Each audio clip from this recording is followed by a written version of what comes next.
Entonces el tema se refiere precisamente a ese reflejo que Dios espera de nosotros y es precisamente el amor. ¿Cómo somos? ¿Cómo actuamos?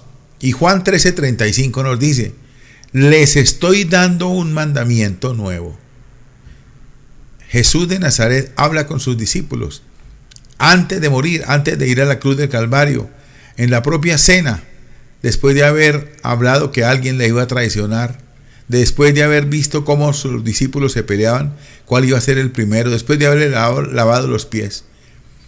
Y les dice, les voy a dar un mandamiento nuevo. Yo creo que esto llamó la atención de ellos, porque estaban acostumbrados a los mandamientos de la ley de Dios, a los 600 y pico de mandamientos que acostumbraban a tener los judíos. Ellos estaban acostumbrados a eso y el Señor les dice, les llama su atención, les voy a dar un mandamiento nuevo, que se amen los unos a los otros, ámense tal como yo los amé. Imagínese usted el requerimiento. Creo que nosotros no logramos ni un grado de amor de lo que el Señor nos amó a nosotros, poniendo su vida por nosotros. Imagínese usted la orden que Él da, ámense como yo los amé. Creo que ninguno de los que estamos aquí hemos sido capaces de cumplir de la manera como el Señor nos amó. Todo el mundo se va a dar cuenta que ustedes son mis seguidores, si se aman los unos a los otros.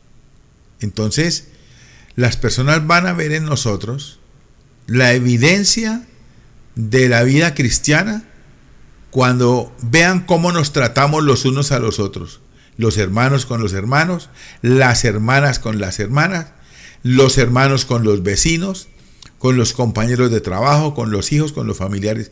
¿Cómo es que nos tratamos con las personas que están cerca de nosotros? Esa es la evidencia realmente si nosotros somos creyentes o no. No es pertenecer a un concilio, no es pertenecer a una organización, no, esto no es así. Entonces el Señor sigue diciendo, pero ¿cómo ha de ser ese amor?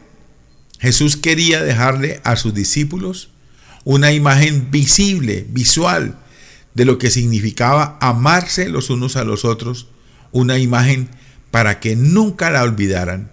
Y lo que hizo fue lavarle los pies para dejarles un ejemplo de servicio.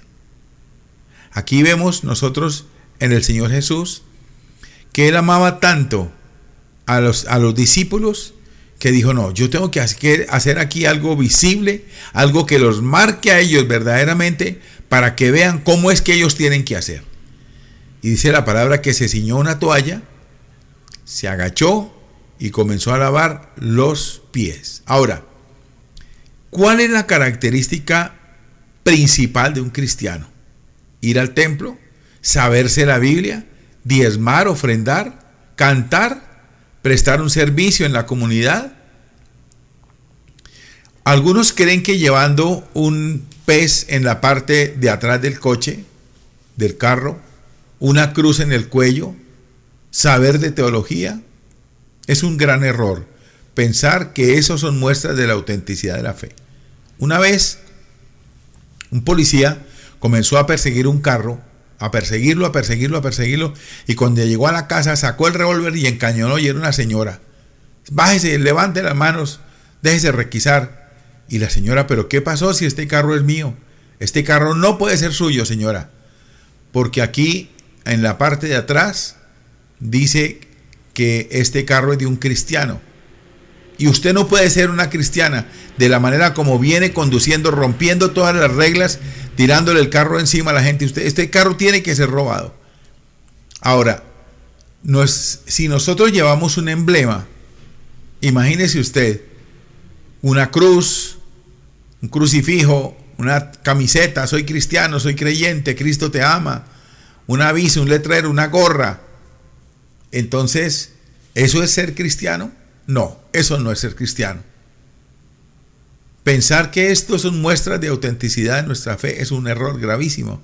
Y Jesús nos habló claramente de lo que nos debía definir como cristianos. No es llevar una camiseta, no es llevar un emblema, no es llevar una Biblia gorda. Yo tengo aquí en mis manos una Biblia que pesa 5 kilos. ¿Será que eso me hace a mí cristiano? Pues si no la abro, la leo, la medito y la obedezco, no soy nada. No soy nada. Y Jesús les habló a ellos cómo debían definirse como cristianos. Él puso una cualidad por encima de las demás. Y esta es el amor. En esto conocerán todos que son mis discípulos, si tienen amor los unos por los otros. Yo sé que nosotros batallamos con familiares necios, tercos. Batallamos con el ego, batallamos con la arrogancia, con la falta de fe, con la falta de humildad. Es una batalla diaria que tenemos.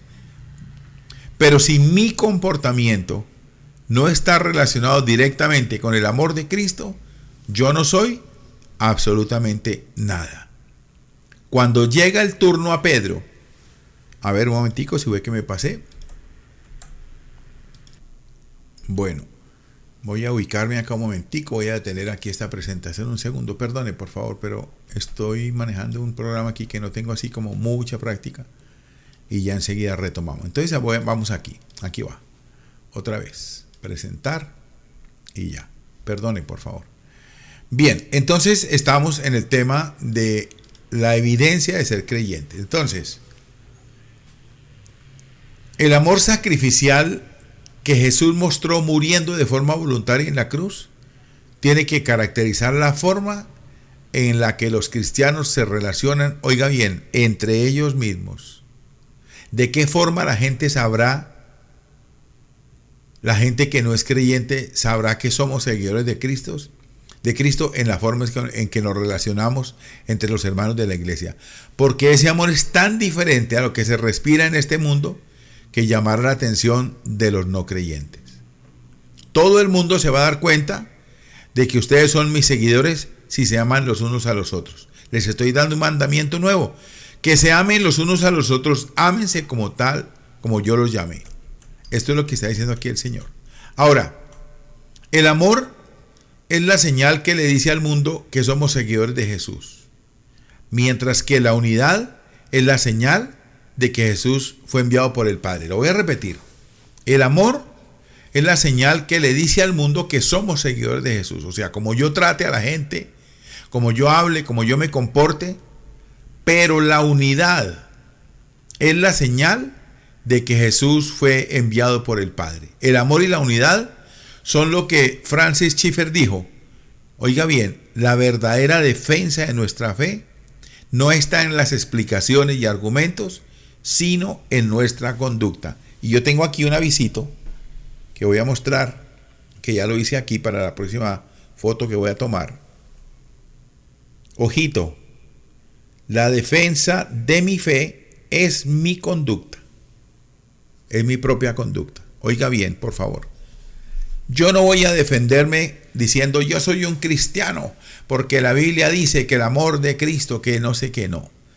Yo voy a decir, yo soy un cristiano y míreme mi actitud, míreme cómo ando yo, míreme mi conducta.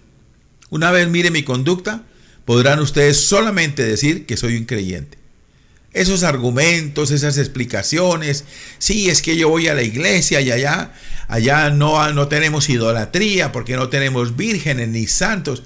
Eso no es la defensa de la fe. La defensa de la fe de un verdadero creyente es que su conducta, su propia conducta, especialmente cuando se encuentra solo. ¿Cuál es la característica principal de un cristiano? Otra vez. Oye, yo como que me estoy devolviendo aquí con esto. Esto me está tomando el pelo, qué pena con ustedes. Bien, Jesús sabía que había llegado la hora de marchar de este mundo para ir al Padre.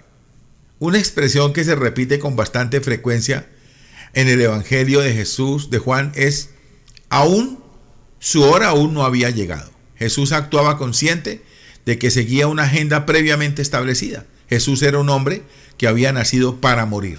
En una ocasión los hermanos de Jesús quisieron que fuera a Jerusalén para hacerse famoso, pero él les respondió, aún mi tiempo no se ha cumplido, en Juan 7:8, porque era en Jerusalén donde le esperaba la cita con la muerte. En otra ocasión, los líderes religiosos quisieron arrestarle porque según ellos había dicho una blasfemia. Pero Juan dice, pero nadie le echó mano, porque todavía no había llegado su hora. Juan 7:30, pero en Juan 13 ya su hora había llegado. Ahora, nosotros cuando leemos los evangelios y cuando leemos de la muerte de Jesús y leemos todo lo que pasó con la captura, todas estas cosas, no tenemos en cuenta la guerra que se estaba librando en el mundo espiritual. Es decir, si esto que está ocurriendo fuera una partida de ajedrez, Satanás estaría a punto de dar un jaque mate. Solo le quedaba un peón y le tocaba mover. Y durante la cena, como ya el diablo había puesto en el corazón de Judas Iscariote, hijo de Simón, el que entregara a Jesús. Juan 13:2. Jesús sabe que en unas horas uno de sus seguidores le traicionará, dándole un beso como señal para que sus enemigos lo arresten. Todo, absolutamente todo está calculado por Jesús. Todo. Entonces, ¿él qué hace? Aprovecha la cena para lavar los pies de los discípulos, para dar una palabra, uno de ustedes me traicionará, y para dar un mandamiento nuevo. Esta es la esencia del mensaje de esta noche. El ejemplo de Jesús de servicio, sirviendo a los demás, lavando los pies. El ejemplo de Jesús considerando que absolutamente estaba bajo su control. Él sabía que tenía que morir. Y aún así, él no descubre a la persona que le va a entregar con un beso. Sencillamente lo anuncia: me van a matar y uno de ustedes me va a traicionar. Y lo tercero, después del ejemplo, es el mandamiento: ámense ustedes como yo les he amado. Ahora, a pesar de la traición y la muerte en pocos segundos, que ocurriría en pocos minutos, Jesús es plenamente consciente de quién es. Él está al mando. Al Señor nunca se le perdió el control. Podría parecer que todo se le está escapando de las manos, que no tiene control de la situación, que las fuerzas de Satanás se están acercando desde el horizonte como una gran nube de polvo. Pero Jesús ya desde Génesis 3:15 había hecho jaque mate. ¿Por qué? Porque el Señor dijo que la simiente de la serpiente mordería en el carcañal al Señor Jesús. Lo maltrataría, lo escupiría, le jalaría de la barba, le diría grosería, le daría latigazos, perforaría sus manos y sus pies, le atravesaría la espada. Pero la historia continúa. Génesis 3:15 dice: pero la simiente de Dios, la iglesia, el Señor, cuya cabeza es Jesucristo, aplastaría la cabeza de la serpiente. Y que yo sepa, una serpiente con la cabeza aplastada no tiene vida. Estamos esperando que esto ocurra. Por ahora estamos viendo cómo la serpiente mordió el carcañal de Jesús, afectándole allá su cuerpo. Pero ahí estaba escrito que más adelantico la cabeza sería aplastada. Jesús, sabiendo que el Padre había puesto todas las cosas en sus manos y que de Dios había salido y a Dios volvía, Jesús sabía de dónde había venido y a dónde iba. Él no estaba por ahí desesperado, atribulado, porque no sabía qué iba a pasar. No, Jesús le lava los pies a sus discípulos, sabiendo que su valor estaba en la relación con el Padre. Por eso pudo asumir un papel humilde. Se levantó de la cena y se quitó su manto, y tomando una toalla se la ciñó. Luego echó agua en una vasija y empezó a lavar los pies de los discípulos y a secárselos con la toalla que tenía ceñida. Ahora, esto aparentemente podría ser una escena normal, una escena donde el Señor dice: cuando llegué nadie me lavó los pies, pues yo se los voy a lavar. No. ¿Sabe por qué era diferente? Porque nunca, jamás en la historia de Israel, un israelita se agacharía a lavarle los pies a otro o a otra persona. No, esto era un asunto de sirvientes, esto es un asunto de esclavos, de jovencitos, los que hacían esto, de mujeres, pero nunca un pastor, nunca un rabino, nunca una persona en eminencia como era Jesús, que aún la sinagoga se quedó aterrada cuando él abrió la boca. Jamás se inclinaría a lavar los pies de los discípulos, porque no era labor de una persona puesta en eminencia. Esto era labor de un esclavo, de un sirviente, nunca de un señor. Ahora, ¿Cómo les quedó el ojo a los discípulos? Dígame usted, por favor, después de esto.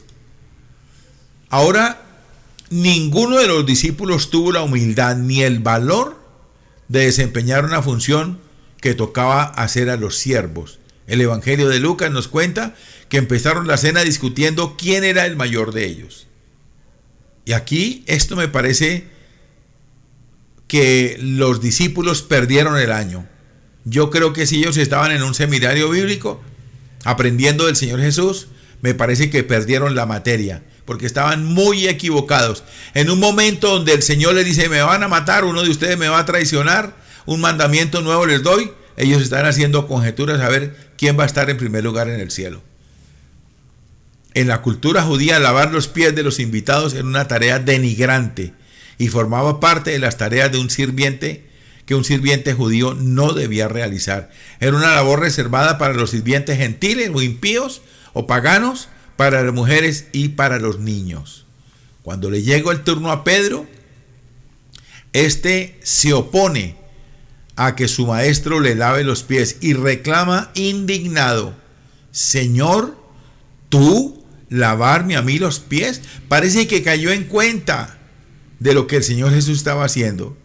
Y Jesús le dice, aunque ahora no lo entienda lo que está haciendo, ya lo entenderá más adelante. Pero Pedro, por sus características de neopentecostal, no le escucha, no oye, no escucha.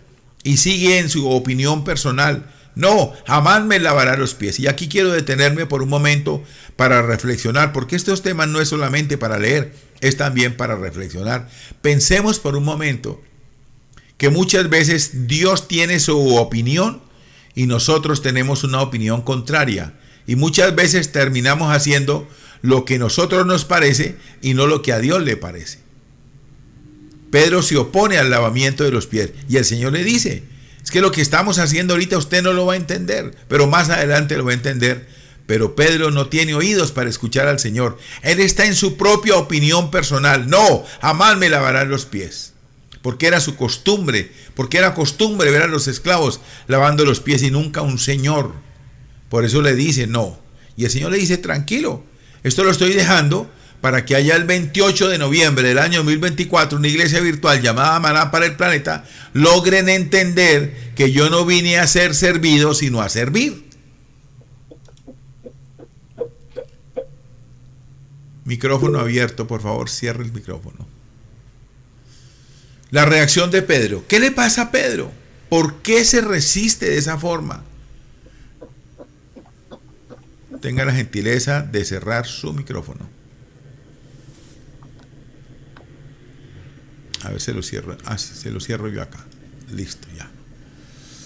¿Qué le pasa a Pedro? ¿Por qué se resiste de esa forma? La acción de Jesús violaba por completo la forma en la que Pedro entendía el valor de las cosas.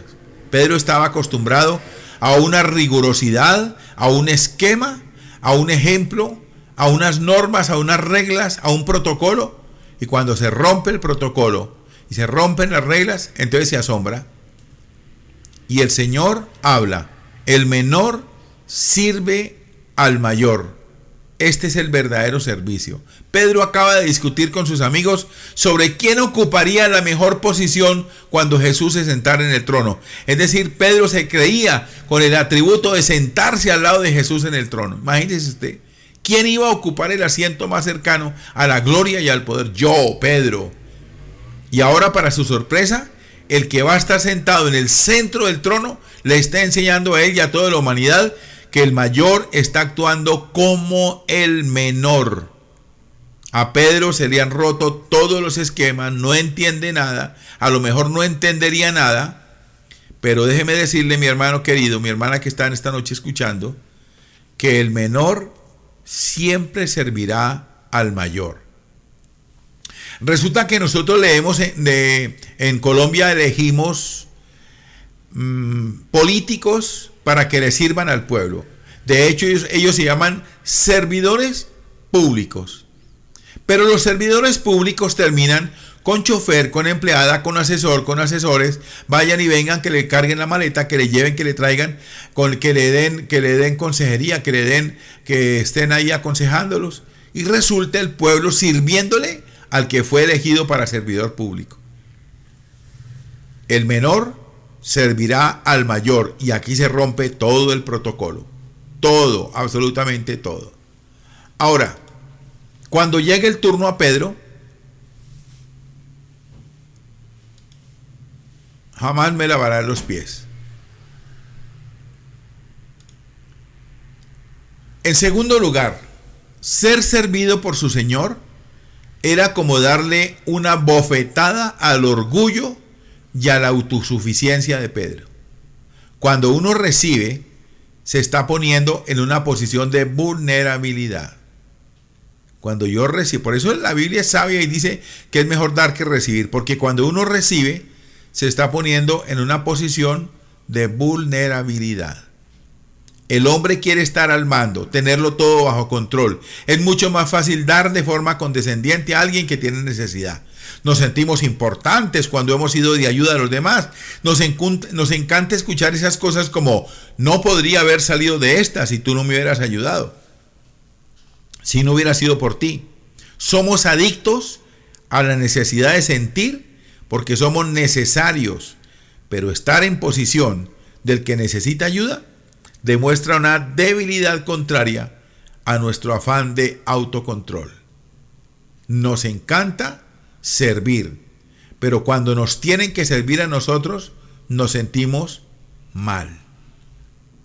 La humildad del hombre no empieza por el servicio. Ay, es que es tan humilde que le lleva sopa a los habitantes de la calle. No, la humildad del hombre empieza cuando tiene una disposición para ser servido. Aquí cambian las cosas completamente. Antes de poder estar en disposición de dar, Pedro tiene que aprender a recibir. ¡Qué tremendo! ¡Qué cosa tan maravillosa!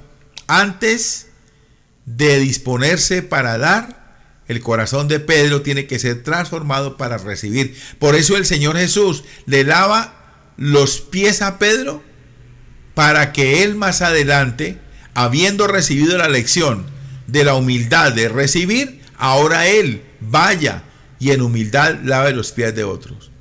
Quizá la tercera razón por la que Pedro se resistió fuera ver que Jesús bajaba del pedestal en el que le había puesto y se iba a ensuciar las manos con asuntos de la vida real y cotidiana. Muchas veces queremos mantener al Señor Jesús en el lugar que se merece, cuidado y bien atendido y reservado para los momentos religiosos. Pero oiga bien, George MacLeod lo explicó de la siguiente manera: estoy intentando recordar a la gente que Jesús no fue crucificado en una catedral entre dos velas, sino en una cruz entre dos ladrones, en el vertedero o el basurero de la ciudad, un lugar donde los cínicos atacan con sus palabras, donde los ladrones maldicen todo lo que se mueve y donde los soldados se rifan las pertenencias del que está sufriendo. Se nos olvida que Jesús fue al lugar más asqueroso de la tierra, muriendo de la forma más horrible, muerte de cruz, siendo golpeado, vituperado, maltratado, ofendido, humillado. Y quiero, dice George MacLeod, que la gente lo recuerde porque ese es el lugar en que Jesús murió y por eso murió. Y ese es el lugar donde los creyentes deberían estar. Al realizar este acto de humildad, Jesús estaba apuntando a su muerte en la cruz. Al tomar la posición de un sirviente que lava los pies de los invitados, Jesús mostró la degradación que iba a caracterizar la muerte que él esperaba. O sea, no esperó que vinieran a matarlo. Él de una vez con su ejemplo de lavar los pies de los discípulos se estaba humillando hasta la muerte de cruz. Las palabras tajantes de Jesús por fin logran captar la atención de Pedro. Si no te lavo, no tienes parte conmigo. Juan 13:8. Jesús insiste en que Él es quien tiene que lavarle. Los pies sucios son un símbolo de la necesidad que tenemos de que Jesús muera en la cruz para limpiarnos de forma completa. Pedro, fiel a su carácter fogoso, vuelve a reaccionar de forma extrema.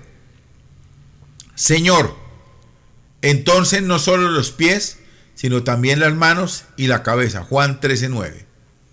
Jesús simplemente le contesta a Pedro: si no se trata de lavarte los pies, las manos o todo el cuerpo, yo he venido para lavarte de una forma más profunda, para lavarte de la culpa. Yo soy el único que lo puede hacer.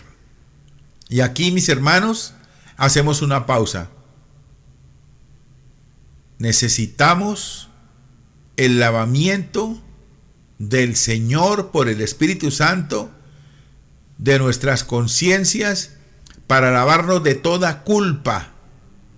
Que la culpa de nuestros pecados queden lavadas para poder hacer lo que el Señor nos mandó a hacer, y es servir una vez lavadas las manos, lavados los pies, lavado nuestro cuerpo, lavada nuestra mente y nuestro corazón.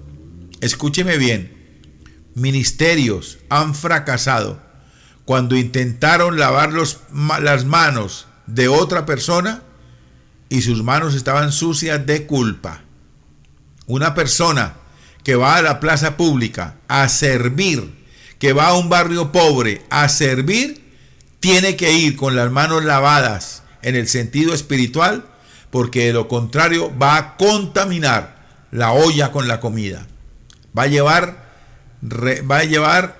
una culpabilidad, va a llevar culpa, no ha sido lavado en su culpa, y lo que va a llevar allí es amargura, va a llevar disensión, discordia, desacuerdo.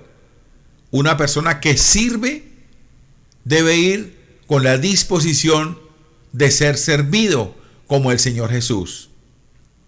Una persona que lava las manos de otra debe ir con la disposición de ir lavado su corazón de toda culpa, porque de lo contrario lo que va a hacer es que va a dañar a la otra persona. Jesús es el modelo del amor servicial. Después de que Jesús se arrodillara ante cada uno de los discípulos, incluso de Judas, dejó aquella misma posición humilde, se sentó a la mesa y volvió a tomar el papel del maestro, pero les dejó la enseñanza, les dejó visualmente el hecho de ser servido y de servir. Ahora les lanza la pregunta a los discípulos: ¿ustedes saben lo que yo hice? Ustedes me llaman maestro y señor y tienen razón porque lo soy. Pero si el Señor y el maestro, si soy yo el Señor y el maestro, les lavé los pies a ustedes, atención, ustedes también deben lavarle los pies a otros. ¿Por qué? Porque ahora, una vez lavados los pies de parte del Señor, ellos se han humillado en el servicio para recibir la bendición de alguien mayor que ha lavado sus pies. Ahora lo que le corresponde a ellos es, como se creen mayores, como son los importantes, que van a estar sentados al lado del trono de Jesús, tienen que ir ahora a lavarle los pies a otras personas, rompiendo toda regla, toda norma de pensar que un israelita jamás lavaría los pies a una persona, porque era indigno. Ahora el Señor los llama a hacerse indignos también de ser creyentes y de lavar los pies a personas que lo necesitan. Un siervo se preocupa más de las necesidades de los demás que de las suyas propias. Y esto lo escuchamos todos los días en la oración pública. Un campesino oraba: Señor, bendíceme a mí, a mi mujer, a mis hijos y a nadie más. Hoy tenemos personas en las iglesias, pastores de congregaciones, y escuchamos la palabra más recurrente en todas las iglesias a donde hemos ido y donde hemos asistido: el líder de alabanza, yo quiero que levanten las manos, yo quiero que se pongan de pie, yo quiero que se paren aquí, yo quiero que le diga a su hermano, yo quiero. Y entonces se sube al altar la hermana de la librería a vender libros: yo quiero que pasen por la librería, yo quiero que compren los libros. Y va a dar a alguien testimonio: yo quiero que el pastor venga a ore por mí, yo quiero.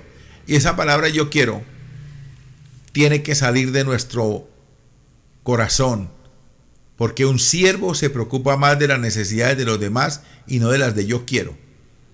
Hay una historia que ilustra esto que estoy hablando, y escuche por favor la historia. Había dos hermanos que tenían un campo y un molino.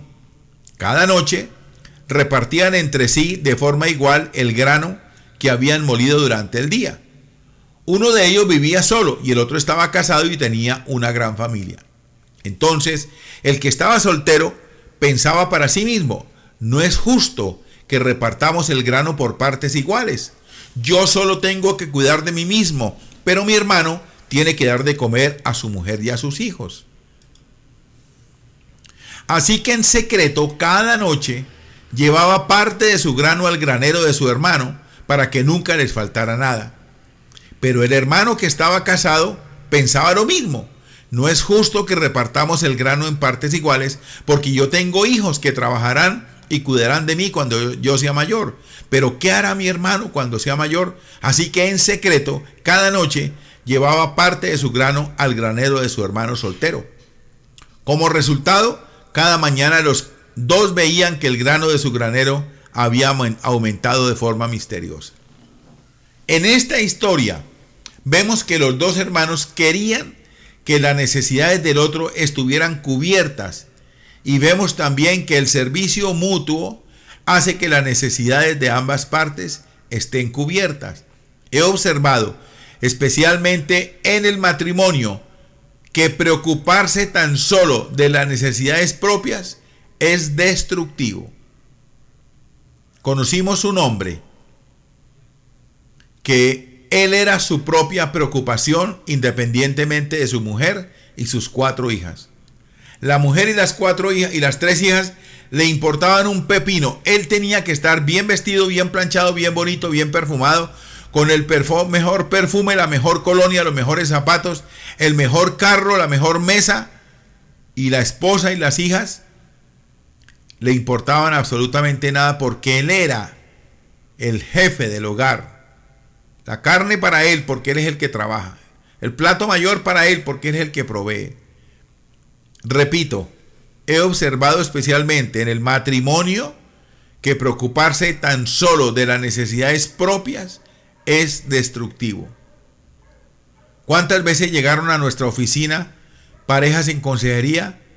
Pastor, aquí le traiga a mi esposa porque ella no me hace feliz. Pero ¿y quién le dijo, somenso, que la esposa es para hacernos feliz a nosotros? ¿Quién dijo eso?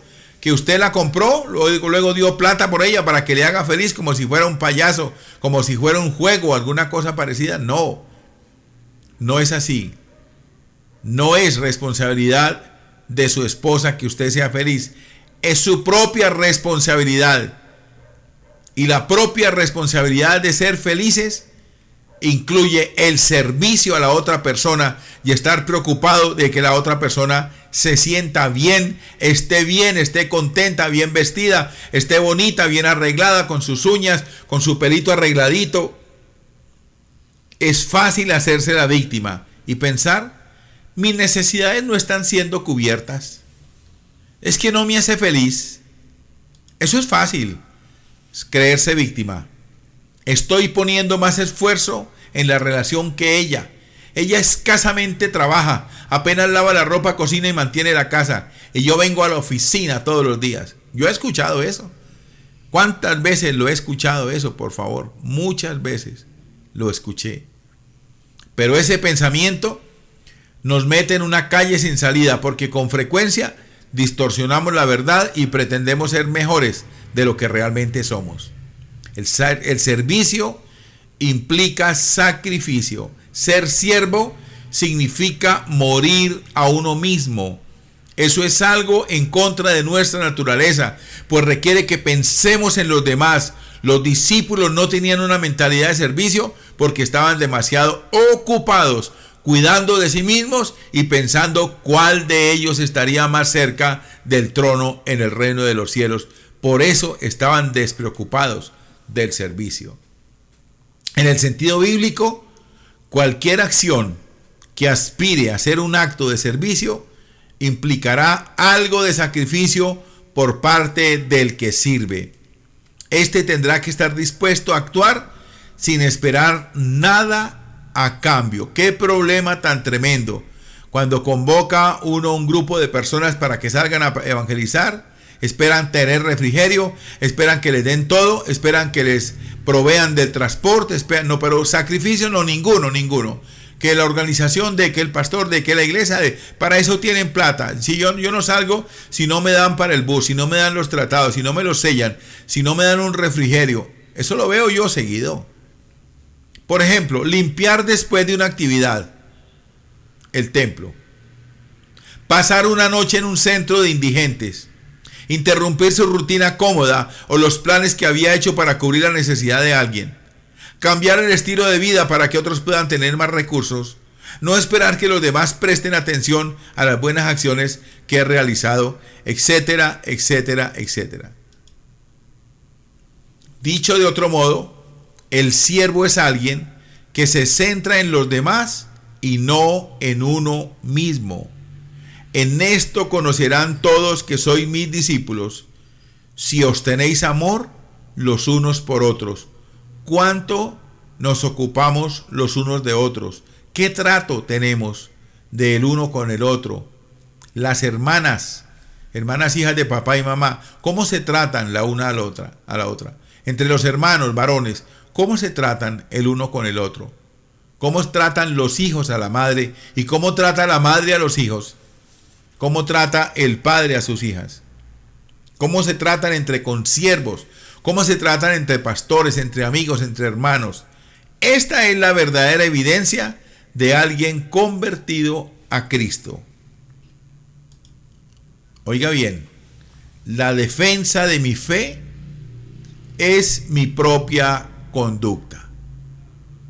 Yo no tengo ningún argumento que es que Cristo vino y el Espíritu Santo me convenció y ahora soy una criatura nueva, como dice la Escritura, y soy más que vencedor y todo lo puedo en Cristo que me fortalece. Eso no le importa a nadie.